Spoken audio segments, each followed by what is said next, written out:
এবছর আইপিএল 2024 সালে Australian fast bowler Mitchell Starc এক বলে আয় করেন কত 7.5 লক্ষ টাকা। আর আমাদের ফিস এক মাসে আয় করেন কত 14 লক্ষ টাকা। তার মানে Australian fast bowler Mitchell Starc 2 বলে যেটা আয় করে আমাদের ফিস এক ম্যাচ খেলেও সেটা আয় করতে পারে না। অর্থের বিবেচনায় মুস্তাফিজুর কিন্তু যোজন পিছিয়ে আছে, কিন্তু পারফরমেন্সের বিবেচনায় কি মোটেও তাকে পিছনে ফেলতে পারছে অজিত তারকা মিচেল স্টার্ক? নিজেকে একটু দুর্ভাগা ভাবতেই পারেন মুস্তাফিজুর রহমান। কেন জন্ম নিলেন না অস্ট্রেলিয়া, সাউথ আফ্রিকা কিংবা ইংল্যান্ড বা কিংবা নিউজিল্যান্ডের মতন দেশে? কারণ এই সব দেশের প্লেয়ারদের চাহিদা বেশি, ফ্রান্সাইজি ক্রিকেট লিগগুলোতে এই সব দেশের প্লেয়ারদের চাহিদা বেশি। মুস্তাফিজুর থেকে পিছিয়ে থাকা প্লেয়ারগুলো কামিয়ে নেয় অনেক অনেক টাকা। শুধু দেশের নামের কারণেই কিন্তু তারা মূলত এত টাকা ইনকাম করে। তাদের থেকেও ভালো ভালো বোলিং করেও মুস্তাফিজুরের দাম কত? মাত্র 2 কোটি টাকা। West Indies fast bowler Alzarri Joseph, সে কি মুস্তাফিজুর থেকে ভালো বোলার না? তার দাম কত? 12 কোটি টাকা।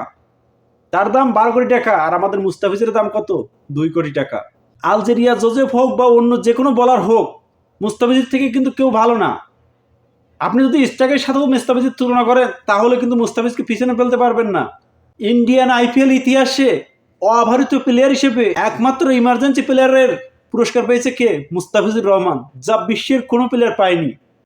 কিন্তু মুস্তাফিজের যোগ্যতা অনুযায়ী মুস্তাফিজুর কিন্তু সেইভাবে সে দাম পায় না, তাই সে মুস্তাফিজুর নিজেকে একটু অভাগ্যবান ভাবতেই পারে। আলজেরিয়া জোসেফ, যে মনে করেন আন্তর্জাতিক ক্রিকেটে তার ইকোনমি কত 9-এর কাছাকাছি, আর সেখানে আমাদের মুস্তাফিজুরের ইকোনমি কত? 7.42। শুধু আলজেরিয়া জোসেফই নয়, যদি মিচেল স্টার্কের সাথেও মুস্তাফিজের তুলনা করেন তাও মুস্তাফিজুরকে পিছনে রাখতে পারবেন না। আন্তর্জাতিক স্বীকৃত টি-20তে মিচেল স্টার্ক, তার ইকোনমি কত? তার ইকোনমি 7.62, আর আমাদের মুস্তাফিজের ইকোনমি কত? 7.42। এখানেও কিন্তু মুস্তাফিজ এগিয়ে। যদি ইভারেজ হিসেব করেন সেখানে মিচেল স্টার্কের ইভারেজ 20.50, মুস্তাফিজের ইভারেজ কত? 21.60। এখানে সামান্য একটু এগিয়ে মিচেল স্টার্ক। উইকেটের দিক থেকে যদি বিবেচনা করেন তাহলে মিচেল স্টার্ক 131 ম্যাচ খেলে এনেছে 171 উইকেট, আর আমাদের মুস্তাফিজের উইকেট যদি বিবেচনা করেন তাহলে 242 ম্যাচ খেলে মুস্তাফিজুর এনেছে 292 উইকেট। উইকেটের দিক থেকে মুস্তাফিজকে পিছিয়ে রাখা যাচ্ছে না। কিন্তু আমাদের দেশ ছোট বাংলাদেশ, যার কারণে কিন্তু ন্যায্য মূল্য পায় না মুস্তাফিজুর রহমান। এমন তো মনে করেন এবছরটাও তো ভাবছিলাম যে মুস্তাফিজুরকে কিনবে না, তারপরও মনে করেন মুস্তাফিজুরকে কিনলো চেন্নাই সুপার কিংস 2 কোটি টাকায়।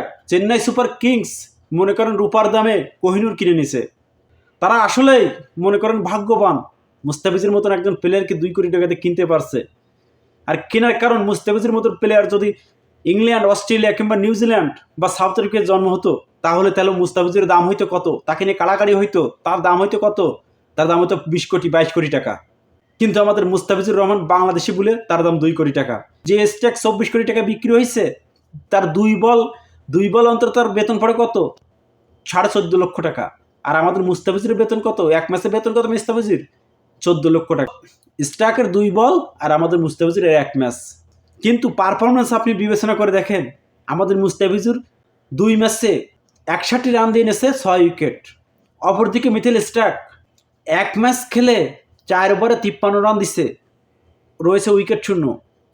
হ্যাঁ, আপনারা বলতে পারেন যে আইপিএল শুধুমাত্র শুরু, কিন্তু না, আপনি এর আগের পরিসংখ্যান আমি বলছি সেটা বিবেচনা করে দেখেন। টি-20 ক্যারিয়ার পরিসংখ্যান আমি বলছি স্টার্কের সাথে মুস্তাফিজের, সেইটা আপনি বিবেচনা করেন, সেখানে কিন্তু মুস্তাফিজকে পিছিয়ে রাখতে পারবেন না। মুস্তাফিজের মতন প্লেয়ার আমাদের বাংলাদেশের জন্ম নিচ্ছে, কিন্তু আমরা তার সঠিক পরিচর্যা করতে পারিনি, যার কারণে সে হয়ে ওঠেনি জয়প্রীত বুমরা, হয়ে ওঠেনি মিচেল স্টার্ক, হয়ে ওঠেনি প্যাট কামিন্স। যদি তাকে যদি আমরা সেইভাবে যত্ন করতে পারতাম তাহলে আজকে সে হয়তো মিচেল স্টার্ক, প্যাট কামিন্স বলেন, জয়প্রীত বুমরা বলেন, সবাইকে পিছনে ফেলে সে 1 নম্বর স্থানে অবস্থান করতো। যদি সে ধোনির মতন কোচের আন্ডারে খেলতে পারতো তাহলে আজকে সে 1 নম্বর বোলিং থাকতো। কিন্তু দুর্ভাগ্য, হয়তো সে ভালো কোচের আন্ডারে খেলতে পারে না, ভালো ক্যাপ্টেন্সির আন্ডারে খেলতে পারে না, যার কারণে আজকের মুস্তাফিজুর আইপিএলে হতভাগা, ভালো পারফরমেন্স করেও সে দাম পায় না। তো ভাই ব্রাদার, যদি ভিডিও ভালো লাগে থাকে অবশ্যই আমার চ্যানেলটি সাবস্ক্রাইব করতে ভুলবেন না। ধন্যবাদ সবাইকে, ভালো থাকবে।